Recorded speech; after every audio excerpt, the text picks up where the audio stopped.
Hi, ഞാൻ സയ്യിദ് മുഹമ്മദ് ബഷീർ, ഒരു special education ടീച്ചറാണ്. കഴിഞ്ഞ 7 വർഷമായി UAE സ്പെഷ്യൽ സ്കൂളുകളിലും കേരളത്തിലുമായി വർക്ക് ചെയ്യുന്നു. ഒത്തിരി കുട്ടികളോടൊപ്പം ഞാൻ എൻ്റെ സമയം ചിലവഴിച്ചിട്ടുണ്ട്. ഇന്ന് ഞാൻ നിങ്ങളോട് വളരെ പേഴ്സണലായ ആയ ഒരു സംസാരമാണ് ഉദ്ദേശിക്കുന്നത്. പുസ്തകങ്ങളിൽ നിന്നും പഠിച്ച കാര്യങ്ങൾ മാത്രമല്ല, ഈ 7 വർഷം ക്ലാസ് റൂമിനുള്ളിൽ ഞാൻ കണ്ട, അനുഭവിച്ച, എന്നെ കരയിപ്പിച്ച, എന്നെ ചിന്തിപ്പിച്ച കാര്യങ്ങൾ ഞാൻ തുറന്നു പറയാൻ പോവുകയാണ്. ഈ സീരീസിലെ ആദ്യ എപ്പിസോഡ് നമ്മൾ മാറ്റിവെക്കുന്നത് ഒരു പക്ഷേ നമ്മുടെ സമൂഹം ഏറ്റവും കൂടുതൽ തെറ്റിദ്ധരിക്കപ്പെട്ട ഒരു വിഭാഗം കുട്ടികൾക്ക് വേണ്ടിയാണ്: ഡൗൺ സിൻഡ്രോം ഉള്ള മക്കൾ.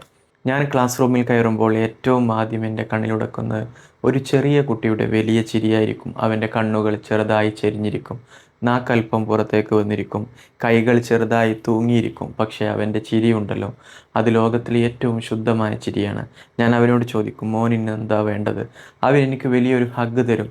അവന് വാക്കുകൾ കൊണ്ടൊന്നും പറയാറില്ല, പക്ഷേ ആ ഹഗ് മനസ്സിലാക്കാൻ സ്പെഷ്യൽ എഡ്യൂക്കേഷൻ ടീച്ചർക്ക് ധാരാളം മതി. എന്നാൽ നമ്മുടെ സമൂഹം ഇപ്പോഴും ഈ കുട്ടികളെ മടിയനെന്നോ താഴെ സ്ക്രീനിൽ എഴുതി കാണിക്കുന്ന പേരൊക്കെ വിളിക്കാറുമുണ്ട്. ചിലർ അവരെ കണ്ടാൽ മുഖം തിരിക്കും. ഞാൻ നിങ്ങളോട് വളരെ വ്യക്തമായി പറയട്ടെ, അവർ സ്നേഹത്തിൻ്റെ കൊട്ടാരങ്ങളാണ്. നമ്മൾ അവരെ വെറുതെ അയച്ചുവിട്ടാൽ അവർ മടിയന്മാരല്ല. നമ്മൾ അവരെ മനസ്സിലാക്കാത്തത് കൊണ്ട് മാത്രമാണ് നമുക്കങ്ങനെ തോന്നുന്നത്. ആദ്യം തന്നെ നമുക്കിതിൻ്റെ സയൻസിലേക്ക് വരാം. എന്താണ് ഡൗൺ സിൻഡ്രോം? ഇതൊരു രോഗമാണോ? അല്ല, ഇതൊരു ജനിതകപരമായ അവസ്ഥയാണ്. മനുഷ്യ ശരീരത്തിൽ സാധാരണയായി 46 ക്രോമസോമുകളാണുള്ളത്. എന്നാൽ ഈ കുട്ടികളിൽ 21ാമത്തെ ക്രോമസോമിൻ്റെ ഒരു എക്സ്ട്രാ കോപ്പി കൂടി ഉണ്ടാകുന്നു. അതായത് 2 ക്രോമസോമുകൾക്ക് വേണ്ട സ്ഥാനത്ത് 3 എണ്ണം. ഇതിനെ ശാസ്ത്രീയമായി ട്രൈസോമി 21 എന്ന് വിളിക്കും. ഇത് ജനിക്കുന്നതിന് മുന്നേ സംഭവിക്കുന്നതാണ്. അതുകൊണ്ട് തന്നെ ഇത് ആരുടെയും തെറ്റല്ല. വളരെ രസകരമായ ഒരു കാര്യമുണ്ട്. എല്ലാ വർഷവും മാർച്ച് 21-ാം തീയതി വേൾഡ് ഡൗൺ സിൻഡ്രോം ഡേ ആയിട്ട് ആചരിക്കുന്നുണ്ട്. എന്നാൽ എന്തുകൊണ്ടാണ് മാർച്ച് 21-ാം തീയതി തിരഞ്ഞെടുത്തതെന്ന് നിങ്ങൾക്കറിയാമോ? ആ തീയതിയിലുണ്ട് അതിൻ്റെ ഉത്തരം. 3-ാം മാസം 21-ാം തീയതി. അതായത് 21ാമത്തെ ക്രോമസോം 3 എണ്ണം എന്ന അവസ്ഥ സൂചിപ്പിക്കാനാണ് 3/21, അതായത് മാർച്ച് 21 നമ്മൾ സൂചിപ്പിച്ചിട്ടുള്ളത്. എന്തുകൊണ്ടാണ് ഇതിന് ഡൗൺ സിൻഡ്രോം എന്ന പേര് വന്നതെന്ന് നമുക്ക് നോക്കാം. ഡൗൺ എന്ന് കേൾക്കുമ്പോൾ പലരും വിചാരിക്കും ഇതെന്തോ താഴ്ന്ന അവസ്ഥയാണല്ലോ എന്ന്. എന്നാൽ സത്യം അതല്ല. 1866 ഈ ജനിതക അവസ്ഥയെക്കുറിച്ച് ആദ്യമായി ശാസ്ത്രീയമായി വിവരിച്ചത് ഒരു ബ്രിട്ടീഷ് ഡോക്ടറാണ്, ജോൺ ലാങ്ഡൺ ഡൗൺ. അദ്ദേഹത്തോടുള്ള ആദരസൂചകമായാണ് ഈ അവസ്ഥക്ക് ഡൗൺ സിൻഡ്രോം എന്ന പേര് നൽകിയത്. അതുകൊണ്ട് ഇതൊരു ലോകത്തിൻ്റെ പേരോ ഒരു കുറവിനെ സൂചിപ്പിക്കുന്ന വാക്കോ അല്ല, മറിച്ച് അതൊരു വ്യക്തിയുടെ പേരാണ്. അതൊരു രോഗമല്ല, അതൊരു ഡിസബിലിറ്റിയാണ്. പക്ഷേ അത് അവരെ മനുഷ്യനല്ലാതാക്കുന്നില്ല. അവരും നമ്മളെപ്പോലെ സ്നേഹിക്കുന്നു, വേദനിക്കുന്നു, സന്തോഷിക്കുന്നു, പഠിക്കാൻ ആഗ്രഹിക്കുന്നു, സ്നേഹിക്കപ്പെടാൻ കൊതിക്കുകയും ചെയ്യുന്നു. ഇനി സമൂഹം ഏറ്റവും കൂടുതൽ പറയുന്ന ആ വാക്കിലേക്ക് വരാം: മടി.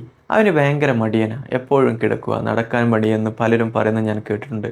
പ്രിയപ്പെട്ട രക്ഷിതാക്കളെ, അത് മടിയല്ല. ശാസ്ത്രം അതിനെ വിളിക്കുന്നത് ഹൈപ്പോട്ടോണിയ എന്നാണ്. അതായത് പേശികളുടെ ബലക്കുറവ്, ലോ മസിൽ ടോൺ എന്നും പറയും. നമ്മൾ ഒരു ഗ്ലാസ് വെള്ളം എടുക്കാൻ ഉപയോഗിക്കുന്നതിൻ്റെ 10 മടങ്ങ് ഊർജ്ജം വേണം അവർക്ക് ഒരു ഗ്ലാസ് വെള്ളം ഒന്ന് ഉയർത്താൻ. അവരുടെ ശരീരം പെട്ടെന്ന് ക്ഷീണിക്കും. അത് അവരുടെ ഫിസിക്കൽ ലിമിറ്റേഷനാണ്, അല്ലാതെ അവർക്ക് നിങ്ങളോട് സഹകരിക്കാൻ താല്പര്യമില്ലാത്തത് കൊണ്ടല്ല. അത് മനസ്സിലാക്കാതെ അവരെ മടിയനെന്ന് മുദ്ര കുത്തുന്നത് വലിയൊരു അനീതിയാണ്. ഞാൻ ഒരിക്കൽ ഒരു 7 വയസ്സുള്ള ഡൗൺ സിൻഡ്രോമുള്ള ഒരു കുട്ടിയെ എൻ്റെ ക്ലാസ്സിലേക്ക് അഡ്മിഷൻ കൊടുത്തിരുന്നു. അവനെ നമുക്ക് ആര്യൻ എന്ന് വിളിക്കാം, അത് യഥാർത്ഥ പേരല്ല. ആദ്യ ദിവസം അവൻ ക്ലാസ്സിലേക്ക് വന്നപ്പോൾ ഞാൻ അവനോട് ചോദിച്ചു, ആര്യ, നിനക്ക് എന്താ വേണ്ടത്? അവനൊന്നും മിണ്ടിയില്ല. പുതിയ ഒരിടത്ത് വന്നതിൻ്റെ ഒരു അപരിചിതത്വം അവനിലുണ്ടായിരുന്നു. പക്ഷേ അവൻ്റെ കണ്ണുകൾ എൻ്റെ മുഖത്തേക്ക് വന്നപ്പോൾ അതിൽ വലിയൊരു സ്നേഹവും ആശ്രയത്വവും ഉണ്ടായിരുന്നു. 2ാമത്തെ ദിവസം ഞാൻ അവനോട് ചോദിച്ചു. അവന് ചെറിയൊരു പാട്ട് പാടിക്കൊടുത്തു. അവൻ ചിരിച്ചു. 3ാമത്തെ ദിവസം അവൻ എൻ്റെ കൈ പിടിച്ച് ടീച്ചർ എന്ന് എന്നെ വ്യക്തമായി വിളിച്ചു. അന്ന് ഞാൻ മനസ്സിലാക്കി, ഈ കുട്ടികൾക്ക് നമ്മളിൽ നിന്ന് ആവശ്യമുള്ളത് സ്നേഹവും കുറച്ച് സമയവും മാത്രമാണ്. അവർ നമ്മളെപ്പോലെ പഠിക്കും, പക്ഷേ അവരുടെ പേസിൽ. സ്പെഷ്യൽ സ്കൂളിലെ ക്ലാസ് റൂമുകളിൽ ഏറ്റവും വലിയ അത്ഭുതം എന്താണെന്നറിയാമോ? അവർ ആരും പരസ്പരം അവരെ കളിയാക്കില്ല. മറ്റു കുട്ടികളുടെ ഇടപഴകുന്ന രീതിയും വളരെ വ്യത്യസ്തമാണ്. അവരുടേതായ വ്യത്യസ്തമായ പരിമിതികളിലൂടെ അവർ പരസ്പരം സ്നേഹിക്കുകയും പങ്കുവെക്കുകയും ചെയ്യുന്നു. ഒരു സ്പെഷ്യൽ സ്കൂൾ അവർക്ക് നൽകുന്നത് വെറും ഒരു വിദ്യാഭ്യാസമല്ല, അവർക്ക് സ്വതന്ത്രമായി ശ്വസിക്കാൻ കഴിയുന്ന, അവർ ആരെയും ജഡ്ജ് ചെയ്യപ്പെടാത്ത, ഒരു പൂർണ്ണമായി അംഗീകരിക്കുന്ന ഒരു ലോകമാണ്. ഇനി ഒരു രക്ഷിതാവ് എന്ന നിലയിൽ നിങ്ങൾ എന്ത് ചെയ്യണം? സ്നേഹം മാത്രം പോരാ, കൃത്യമായ പരിശീലനവും അവർക്ക് ആവശ്യമാണ്. ഏർലി ഇൻ്റർവെൻഷനാണ് ഏറ്റവും പ്രധാനപ്പെട്ടത്. ഒന്നാമതായി തെറാപ്പികൾ നൽകുക.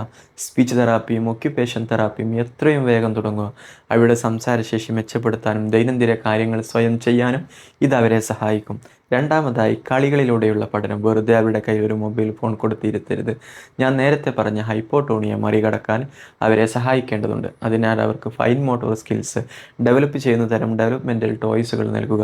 ബ്ലോക്കുകൾ അടുക്കി വെക്കുന്നത്, പസിൽസുകൾ സോൾവ് ചെയ്യുന്നത്, ഇതൊക്കെ അവരുടെ ബ്രെയിനിനെയും മസിലുകളെയും ഒരുപോലെ ആക്റ്റീവാക്കും. മൂന്നാമതായി ഒരു റുട്ടീൻ ഉണ്ടാക്കുക. അവർക്ക് കൃത്യമായ ഒരു ദിനചര്യ ഉണ്ടാക്കി കൊടുക്കുക. എപ്പോൾ എഴുന്നേൽക്കണം, എപ്പോൾ കളിക്കണം, എപ്പോൾ എന്തൊക്കെ ചെയ്യണമെന്ന് അവർക്ക് വ്യക്തമായിട്ടുള്ളൊരു അറിവുണ്ടായിരിക്കണം. സമൂഹത്തോട് എനിക്ക് പറയാനുള്ള ഇതാണ്, അവരെ കാണുമ്പോൾ അയ്യോ പാവം എന്ന് സഹതാപത്തോടെ നോക്കരുത്.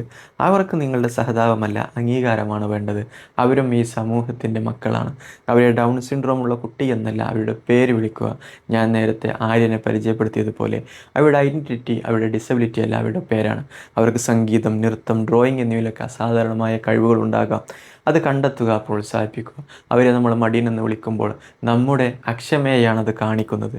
അതുപോലെ അവർക്ക് നമ്മളെപ്പോലെ 100 മീറ്റർ ഓടാൻ കഴിയില്ലായിരിക്കാം, പക്ഷേ അവർ നമ്മളെ 100 മീറ്റർ ആഴത്തിൽ സ്നേഹിക്കും.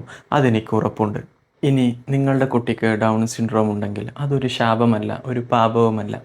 അവർ നിങ്ങളെ ജീവിതത്തിലെ ഏറ്റവും വലിയ പാഠങ്ങൾ പഠിപ്പിക്കും. സഹനം, ക്ഷമ, നിസ്വാർത്ഥമായ സ്നേഹം, ജീവിതത്തിൻ്റെ ലാളിത്യം. നിങ്ങൾ അവരെ പൂർണ്ണമായും അക്സെപ്റ്റ് ചെയ്താൽ അവർ നിങ്ങളുടെ ജീവിതത്തിലെ ഏറ്റവും വലിയ സന്തോഷമായി മാറും. ഡൗൺ സിൻഡ്രോമുള്ള മക്കൾ സ്നേഹത്തിൻ്റെ കൊട്ടാരങ്ങളാണ്. നമ്മൾ അവരെ മനസ്സിലാക്കിയാൽ അവർ നമ്മളെ സ്നേഹിക്കാൻ പഠിപ്പിക്കും. എൻ്റെ പ്രിയപ്പെട്ട പ്രേക്ഷകരോട് എനിക്കൊരു ചെറിയ അഭ്യർത്ഥന കൂടിയുണ്ട്. ഈ വീഡിയോ കണ്ടതിന് ശേഷം നിങ്ങളുടെ നാട്ടിലോ കുടുംബത്തിലോ ഡൗൺ സിൻഡ്രോമുള്ള കുട്ടികളെ കാണുമ്പോൾ അവരെ ഒരു സിമ്പതിയോടെയല്ല, മറിച്ച് എമ്പതിയോടെ ചേർത്ത് പിടിക്കാൻ നിങ്ങൾ ശ്രമിക്കണം. ഒരാളുടെയെങ്കിലും ചിന്തകളിലും പെരുമാറ്റത്തിലും ഈ വീഡിയോയിലൂടെ ഒരു മാറ്റം വരുത്താൻ സാധിച്ചാൽ ഈ ചാനലിൻ്റെ പ്രധാന ഉദ്ദേശ ലക്ഷ്യങ്ങളിലൊന്ന് പൂർത്തിയായി എന്ന് ഞാൻ വിശ്വസിക്കുന്നു. നിങ്ങളുടെ കുട്ടിക്ക് ഡൗൺ സിൻഡ്രോം ഉണ്ടോ, അല്ലെങ്കിൽ നിങ്ങൾക്ക് വ്യക്തിപരമായി അറിയാവുന്ന ഇത്തരം കുട്ടികളുണ്ടോ? നിങ്ങളുടെ അനുഭവങ്ങൾ താഴെ കമൻറ്റ് ബോക്സിൽ പറയൂ. ഒരു സ്പെഷ്യൽ എഡ്യൂക്കേഷൻ ടീച്ചർ എന്ന നിലയിൽ അതൊക്കെ വായിക്കാൻ ഞാൻ ആഗ്രഹിക്കുന്നു. ഈ സംസാരം നിങ്ങൾക്ക് ഉപകാരപ്രദമായി തോന്നിയാൽ ഇതൊന്ന് ഷെയർ ചെയ്യുക. മറ്റുള്ളവരിലേക്കും ഈ അറിവ് എത്തട്ടെ. നമ്മുടെ അടുത്ത എപ്പിസോഡിൽ നമ്മൾ സംസാരിക്കുന്നത് മറ്റൊരു പ്രധാന വിഷയത്തെക്കുറിച്ചാണ്, ഓട്ടിസം സ്പെക്ട്രത്തെക്കുറിച്ച്. വീണ്ടും ഓർക്കുക, നിങ്ങളുടെ കുട്ടി ഏത് ഡിസബിലിറ്റിയോടെ ഇരുന്നാലും അവനല്ലെങ്കിൽ അവൾ സ്നേഹത്തിൻ്റെ ഒരു കൊട്ടാരം തന്നെയാണ്. ഉപകാരപ്രദമായ മറ്റൊരു വീഡിയോയുമായി നമുക്ക് വീണ്ടും കാണാം. Happy parenting.